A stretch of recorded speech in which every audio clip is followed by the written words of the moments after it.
ಈ ಅಪೂರ್ಣ ಅಂತ ಯಾರು ಹೇಳ್ತಾರೆ ಅವರಿಗೆ ಪರಿಪೂರ್ಣವಾದ ಜ್ಞಾನ ಇಲ್ಲದೆ ಇರೋದು ಸಮಸ್ಯೆ ಆಗಿದೆ.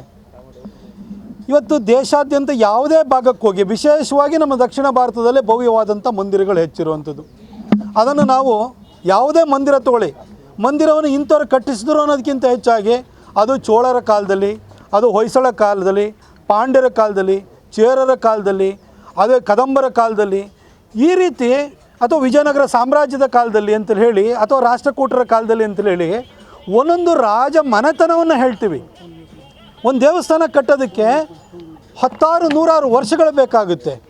ಇವತ್ತು ಬೇಲೂರಿನಲ್ಲಿರುವಂಥ ದೇವಸ್ಥಾನವನ್ನು, ಚೆನ್ನಕೇಶವ ದೇವಸ್ಥಾನವನ್ನು ತೆಗೆದುಕೊಳ್ಳಿ. ಆ ದೇವಸ್ಥಾನವನ್ನು ಸಂಪೂರ್ಣವಾಗಿ ಕಟ್ಟೋದಕ್ಕೆ 103 ವರ್ಷಗಳ ಕಾಲ ಬೇಕಾಗಿದೆ. ನಮ್ಮ ದೇವಸ್ಥಾನಗಳು ಮಸೀದಿ ಮತ್ತು ಚರ್ಚ್ ಥರ ಅಲ್ಲ, ಯಾವುದು ಸಿಮೆಂಟಿನ ಕಟ್ಟಡವನ್ನು ನಾವು ಕಟ್ಟಲ್ಲ. ಅಲ್ಲಿ ವಿಗ್ರಹಗಳನ್ನು ಮಾಡ್ತೀವಿ, ಅಲ್ಲಿ ಪ್ರಾಣ ಪ್ರತಿಷ್ಠೆ ನಡೀತದೆ, ಹಾಗೆಯೇ ಅಲ್ಲಿ ವಾಸ್ತುಶಿಲ್ಪ ಇರುತ್ತೆ. ಹಾಗಾಗಿ 10 ವರ್ಷಗಳ ಕಾಲ ನಡೆಯುತ್ತೆ. ಇವತ್ತು ನಮ್ಮ ಚಾಮುಂಡಿ ಬೆಟ್ಟನೂ ಕೂಡ, ನಾವು ಚಾಮುಂಡಿ ಬೆಟ್ಟ ಅನ್ನೋದು ಹೊಯ್ಸಳರ ಕಾಲದಲ್ಲಿ ನಿರ್ಮಾಣ ಆಯಿತು, ವಿಜಯನಗರ ಕಾಲದಲ್ಲಿ ಅದರದ್ದು ಇನ್ನೂ ಅಭಿವೃದ್ಧಿ ಆಯಿತು. ಹಾಗೆ ನಮ್ಮ ಮೈಸೂರು ಮಹಾರಾಜರಲ್ಲಿ, ಅದರಲ್ಲೂ ಮುಮ್ಮಡಿ ಕೃಷ್ಣರಾಜ ಒಡೆಯರ್ ಇರುವಂಥ ಸಂದರ್ಭದಲ್ಲಿ ಗೋಪುರ ನಿರ್ಮಾಣ ಆಯಿತು ಅಂತ ಹೇಳ್ತೀವಿ. ಯಾರ್ದೋ ಕಾಲದಲ್ಲಿ, ಹೊಯ್ಸಳರ ಕಾಲದಲ್ಲಿ ಶುರುವಾಗಿ ನಮ್ಮ ಯದುವಂಶದ ಕಾಲದವರೆಗೂ ಕೂಡ ಒಂದು ದೇವಸ್ಥಾನದ ಅಭಿವೃದ್ಧಿ ನಡೆದಿರ್ತದೆ. ಹಾಗಾಗಿ ದೇವಸ್ಥಾನ ಯಾವ ರೀತಿ ನಿರ್ಮಾಣ ಆಗುತ್ತೆ ಅನ್ನೋದ್ರ ಬಗ್ಗೆ ಅರಿವಿರಬೇಕಾಗುತ್ತೆ. ಒಂದು ದೇವಸ್ಥಾನಕ್ಕೆ ಆತ್ಮ ಅಂತಂದರೆ ಅದು ಗರ್ಭಗುಡಿಯಾಗಿರುತ್ತದೆ. ಗರ್ಭಗುಡಿಯ ನಿರ್ಮಾಣ ಮತ್ತು ಅಲ್ಲಿ ವಿಗ್ರಹ ಪ್ರತಿಷ್ಠಾಪನೆ ಮತ್ತು ಪ್ರಾಣ ಪ್ರತಿಷ್ಠೆ ಅನ್ನೋದು ಮುಖ್ಯವಾಗುತ್ತೆ. ಅದನ್ನೇ ನರೇಂದ್ರ ಮೋದಿಜಿಯವರು ಜನವರಿ 22ನೇ ತಾರೀಕು ಮಾಡ್ತಾ ಇರುವಂಥದ್ದು. ದಯವಿಟ್ಟು ಅದನ್ನು ಅರ್ಥ ಮಾಡ್ಕೊಳ್ಬೇಕು.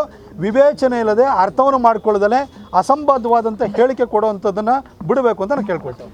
ಶಂಕರಾಚಾರ್ಯರ ಮಠದಲ್ಲಿ ಯಾರ್ಯಾರು ಸ್ವಾಮಿಗಳಿದ್ದಾರೆ, ಅವ್ರ ಬಗ್ಗೆ, ಅವ್ರ ಹಿನ್ನೆಲೆ, ಅವರ ರಾಜಕೀಯ ನಿಲುವುಗಳು ನಮಗೆ ಗೊತ್ತಿದೆ. 2014ರಲ್ಲಿ ವಾರಣಾಸಿನಲ್ಲಿ ಮೋದಿಯವ್ರ ವಿರುದ್ಧ ಚುನಾವಣೆ ನಿಲ್ತೀವಿ ಅಂತ ಹೋದಂಥವ್ರು ಇದ್ದಾರೆ ಅದರಲ್ಲಿ. ಅದೇ ರೀತಿ ಜಯೇಂದ್ರ ಸರಸ್ವತಿಯವರನ್ನು UPA ಸರ್ಕಾರ ಆವಾಗ ಒತ್ತಡವನ್ನು ಹೇರಿ ಅರೆಸ್ಟ್ ಮಾಡಿದಾಗ ಇವತ್ತು ಈ ಸ್ವಾಮಿಗಳನ್ನು ಕೂಡ ಮಾತಾಡೋಕ್ಕೆ ಹೋಗಿರಲಿಲ್ಲ. ಪೊಲೀಸ್ ಸ್ಟೇಷನಲ್ಲಿ ಅವ್ರನ್ನ ಸ್ಟೇಷನಲ್ಲಿ ಕೂರಿಸಿದಾಗ ಸ್ವಾಮಿಗಳಿಗೆ ಯಾರಿಗೂ ಕೂಡ ಧ್ವನಿನೇ ಇರಲಿಲ್ಲ. ಅವಾಗೆಲ್ಲ ಸುಮ್ಮನೆ ಕೂತ್ಕೊಂಡಿದ್ರು. ಇವತ್ತೇನೋ ಒಳ್ಳೆ ಕೆಲಸ ಮಾಡ್ತಿರ್ಬೇಕಾದ್ರೆ ಸುಮಾರು ಜನ ಕಾವಿ ಹಾಕ್ಕೊಂಡಿರೋವಂಥವ್ರು ಇದ್ದಾರೆ, ಅವ್ರು ಮಾತಾಡ್ತಾರೆ. ಅವರಿಗೆಲ್ಲ ಮಾತಿಗೆಲ್ಲ ಬೆಲೆ ಕೊಡಬೇಕು ಅಂತಿಲ್ಲ.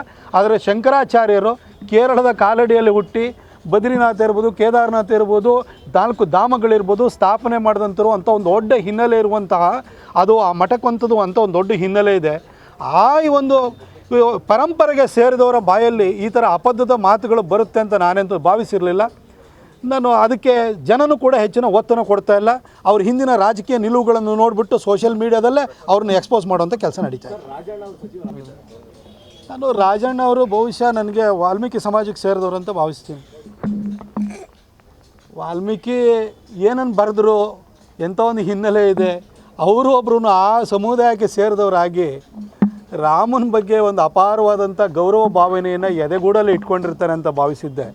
ಆದರೆ ಅವರಿಗೆ ಈ ಸಿದ್ದರಾಮಯ್ಯನವ್ರನ್ನ ಓಲೈಸಿ, ಟಿಪ್ಪು ಜಯಂತಿನ ಮಾಡಿದಂಥ ಸಿದ್ದರಾಮಯ್ಯನವ್ರನ್ನ ಓಲೈಸಿ ಇನ್ನು ಉಪಮುಖ್ಯಮಂತ್ರಿ ಸ್ಥಾನವನ್ನು ಪಡ್ಕೋಬೇಕು ಅಂತ ಆಸೆಯಿಂದಾಗಿ ಈ ಥರ ಅಪದ್ಧದ ಮಾತುಗಳನ್ನ ಆಡುತ್ತಾ ಇದ್ದಾರೆ.